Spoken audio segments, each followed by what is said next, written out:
Buenos días, ingeniera Lourdes Ortega.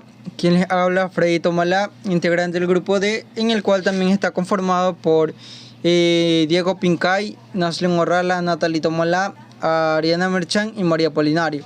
Nuestro tema a tratar es letargo en vegetales. Como primero tenemos lo que es su concepto, en el cual es letargo vegetal. En nuestra asignatura de fisiología vegetal, el letargo es el estado de reposo del crecimiento de lo que es una planta. Es una estrategia de muchas especies de plantas que en sí le permite sobrevivir cuando las condiciones climáticas no son apropiadas para el crecimiento, ya sea durante el invierno o durante la estación seca. Otro tema es el letargo en semillas. El letargo es determinado como una incapacidad de una semilla, tanto intacta y viable, de germinar bajo en condiciones de temperatura, humedad y concentración de gases que serían adecuadas para lo que es la germinación. También se considera que es una adaptación que contribuye a la supervivencia del individuo, ya que reduce la germinación cuando los factores ambientales son desfavorables para el desarrollo de la plántula. También es importante destacar que existe un amplio rango de intensidades de letargo o latencia, que va desde la latencia absoluta, en la cual la germinación no se produce bajo ninguna condición, hasta el extremo donde no hay latencia, y las semillas pueden germinar en un amplio rango de condiciones ambientales. Los requerimientos específicos de germinar están relacionados con lo que es las condiciones ambientales en que las especies vegetales han evolucionado. Puede hablarse de dos tipos de letargo, que en este caso tenemos lo que es el letargo primario y el letargo secundario. En el primario, esto se da cuando al tiempo de la maduración existen dentro de las semillas condiciones que impiden lo que es la germinación. También tenemos lo que es el letargo secundario. Una vez que la semilla ha pasado por unos periodos de postmaduración, ¿qué quiere decir con eso? Latencia posterior a la formación de la semilla. En sí puede de nuevo volver al estado de letargo si la semilla que ha absorbido agua es expuesta a condiciones especialmente desfavorables. Otro tema, tenemos lo que es letargo en yemas. Las yemas de gran parte de las especies leñosas de las zonas templadas pasan durante su ciclo anual en un periodo de reposo. Este fenómeno en sí está asociado con la supervivencia de las especies. ¿Qué quiere decir con esto? Que gracias a que los ápices vegetativos que reposan durante lo que son los meses del invierno, permite que los ápices florales que se diferencian durante lo que es la estación de crecimiento queden protegidos hasta lo que es la primavera siguiente, tomando en cuenta que al finalizar estas estaciones sus hojas comienzan a tornar de un color amarillento y se caen. En sí también las plantas quedan totalmente desprovistas de hojas y así se mantienen durante lo que es el periodo invernal hasta que nuevamente brotan y sus yemas al inicio del verano. En sí los primordios foliares están rodeados por un número de escamas, que en este caso son los catáfilos, que pueden ser estípulas modificadas como encinas, haya, evadul, o bien hojas ligeramente modificadas como el durillo, o muy modificadas como en acer, fresno y manzano. Las escamas evitan lo que es la desecación de las yemas, aíslan de la pérdida de calor y reducen lo que es el movimiento de oxígeno hacia los primordios foliares, manteniendo así su actividad metabólica muy baja. Sin embargo, si estas plantas aletargadas llegan a ser sometidas a baja temperatura durante lo que es un cierto periodo de tiempo y luego son devueltas a un ambiente cálido, aquí se produce lo que es el brote de las yemas como consecuencia de haberse interrumpido el letargo. Los periodos de crecimiento y de letargo de las plantas están sujetas a las condiciones ambientales existentes, especialmente a la térmica y a la fotoperiódica. Sin embargo, se ha comprobado que algunas especies leñosas, como el haya, puede salir de un letargo ya sea en condiciones de días largos, sin tener hojas ni tratamiento frío, lo que indica que las yemas de estas plantas son capaces de captar el estímulo fotoperiódico. Luego tenemos lo que son los tipos de latencia, en el cual tenemos tres, que es la latencia exógena, la latencia endógena y la latencia combinada. En lo que es la latencia exógena, las semillas que presentan este tipo de latencia tienen lo que es un retraso en la germinación. Esto se da debido a las propiedades tanto físicas y químicas de las cubiertas seminales, por lo que podríamos denominarlas como latencia impuesta por las cubiertas seminales. En este caso, el embrión aislado puede germinar con normalidad. En sí, los mecanismos que actúan durante lo que es esta latencia impuesta por las cubiertas seminales son los siguientes. Como primero tenemos lo que es la impermeabilidad al agua. Aquí las cubiertas seminales actúan como barrera a la difusión del agua debido a lo que es a la presencia de cutícula y a un parenquima empalizada muy desarrollado. Luego tenemos lo que es la impermeabilidad al intercambio de gases. En sí, a veces son las diferentes capas de tejidos que rodean lo que es el embrión, en el cual son las responsables de que no se produzca el intercambio de gases entre este y el medio externo, dificultando así lo que es la entrada de O2. Luego tenemos lo que es la resistencia mecánica. En las semillas con el pericarpio duro, la radícula no puede romperlo, ya que en sí esta actúa como obstáculo mecánico a lo que es la germinación. Dando como ejemplo de ello tenemos lo que es la semilla de árbol del paraíso, en el cual aquí le podemos acelerar la germinación si eliminamos manualmente lo que es el pericarpio, o bien si lo sometemos a diferentes tratamientos térmicos. También tenemos lo que es la presencia de inhibidores. En sí, la presencia de inhibidores en lo que es las cubiertas seminales es el causante de que estas especies tropicales y subtropicales no puedan germinar lo que es en estación seca. Luego tenemos lo que es la latencia endógena. En sí, este tipo de latencia solo puede eliminarse cuando existen factores que pueden provocar cambios como características anteriores, tales como la estratificación en ciertas temperaturas, las condiciones de iluminación y administración de sustancias de crecimiento, etc. En esta latencia endógena podemos distinguir tres tipos, que tenemos la latencia morfológica, la latencia fisiológica y la latencia morfofisiológica. En la morfológica, este tipo de latencia se debe a que el embrión no está desarrollado totalmente y por lo tanto la germinación no puede producirse hasta que el embrión complete lo que es su total desarrollo. En lo que es la fisiológica, esto se debe a lo que es a una disminución en la actividad de embriones. Las semillas que la presentan puede eliminarla mediante un almacenamiento en sitio seco, con tratamiento frío o tratamiento luminoso.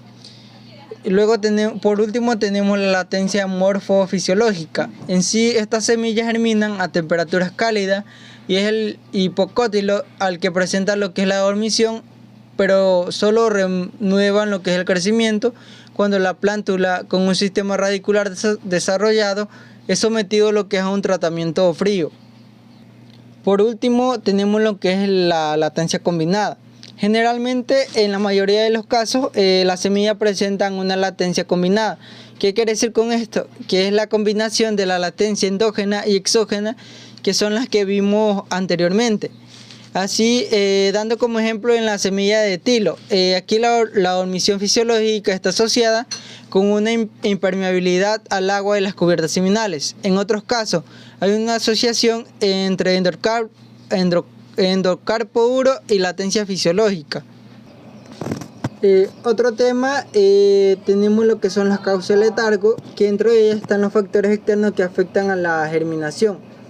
En sí, la germinación de la semilla no durmiente implica en primer lugar la rehidratación de sus tejidos. Paso previo que la germinación pueda continuar siempre es que las condiciones de temperatura, aporte de oxígeno e iluminación sean las adecuadas. Los factores externos más importantes y que influyen en el proceso de germinación tenemos lo siguiente, que es la humedad, la temperatura, el oxígeno e iluminación. Como primero tenemos lo que es la humedad. En la mayor parte de la semilla, un exceso de agua va a ser desfavorable para lo que es la germinación, ya que en sí dificulta lo que es la llegada de oxígeno hasta el embrión.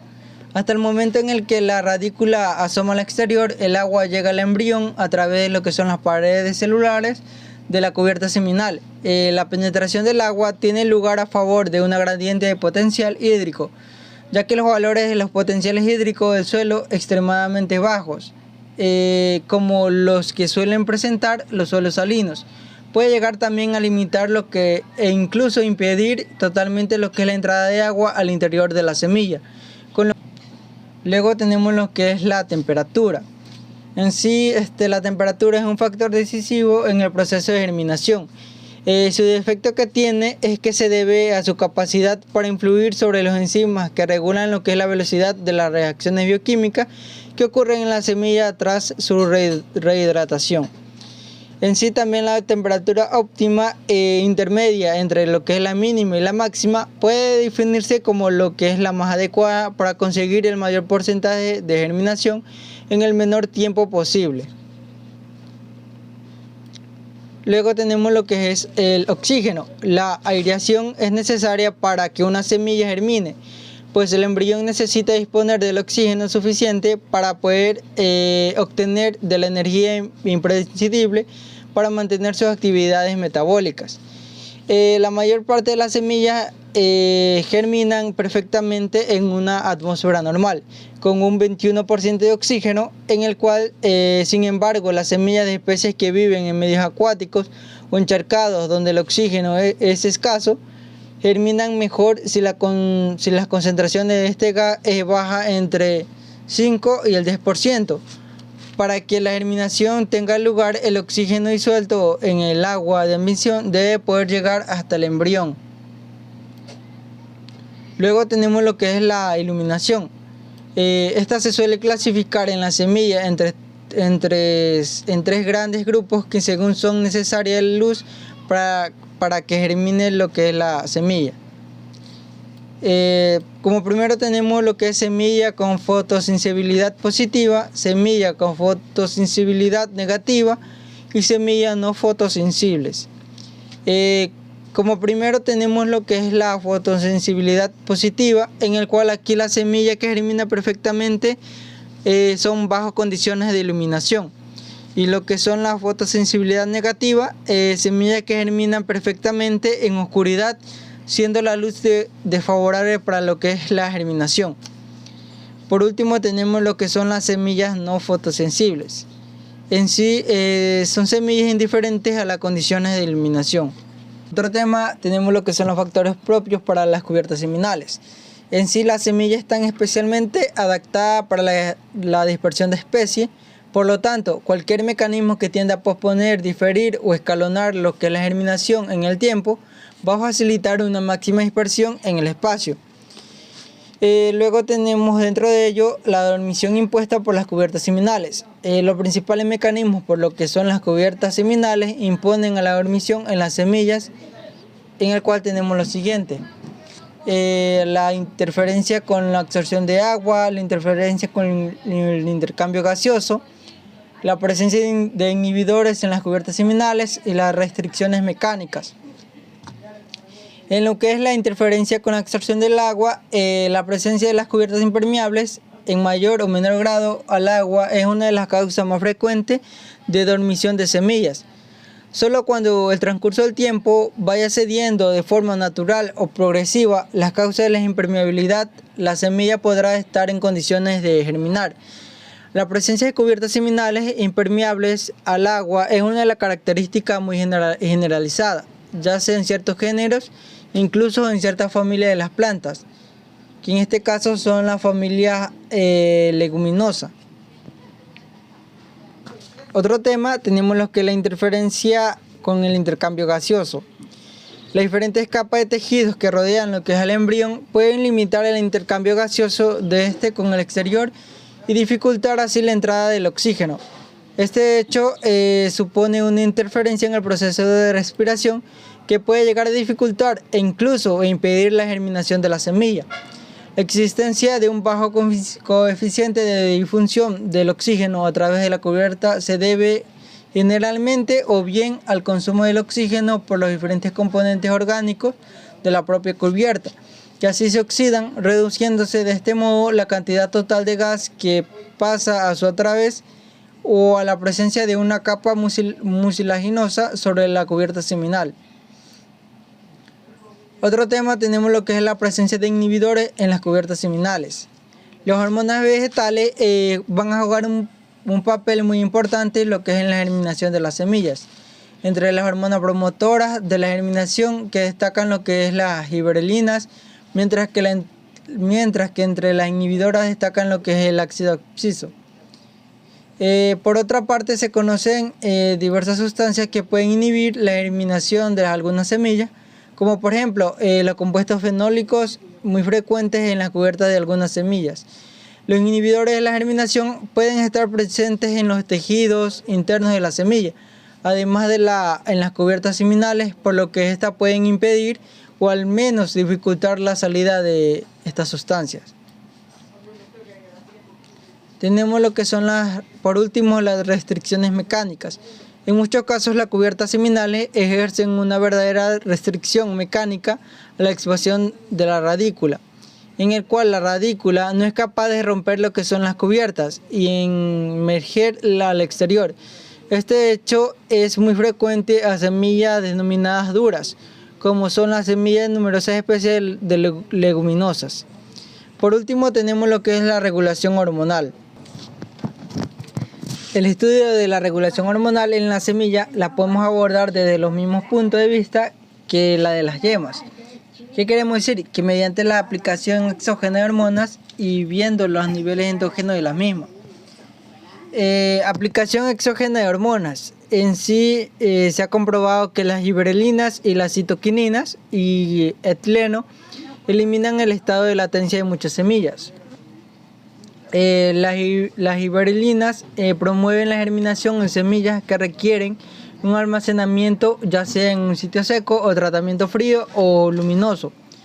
Respecto a lo que es el ácido absciso, este inhibe el crecimiento y germinación de muchas especies vegetales. Tenemos lo que son los niveles endógenos de las hormonas. En sí, las citoquininas y las giberelinas y etileno producen lo que son los mismos efectos que cuando se aplica lo que de forma exógena, es decir, eliminan el estado de latencia y por lo tanto promueven lo que es la germinación. Los niveles endógenos de citoquininas y giberelinas disminuyen al entrar la semilla en fase de latencia y aumentan al salir de la misma. En algunas semillas que requieren tanto periodos fríos como de luz para germinar, los niveles hormonales aumentan después de aplicar los tratamientos adecuados. Respecto al etileno, se observa lo que es una liberación del mismo al germinar las semillas y que las semillas durmientes liberen menos cantidad que las no durmientes. Hay razones suficientes para pensar que la regulación de la latencia no solo reside en la ausencia de promotores, sino que también en la regulación de la dormición implica la presencia de inhibidores. Por otra parte, se ha propuesto que las giberelinas y las citoquininas e inhibidores son reguladores necesarios tanto ya sea en la latencia como en la germinación. Ello implicará toda una serie de situaciones hormonales en las semillas aparentemente anómalas, como son la dormición en presencia de promotores o la germinación en presencia de inhibidores. El hecho de que el etileno actúe en muchos casos de forma similar a las citoquininas nos indica que estas podrían provocar lo que es un aumento de la producción de etileno. Gracias.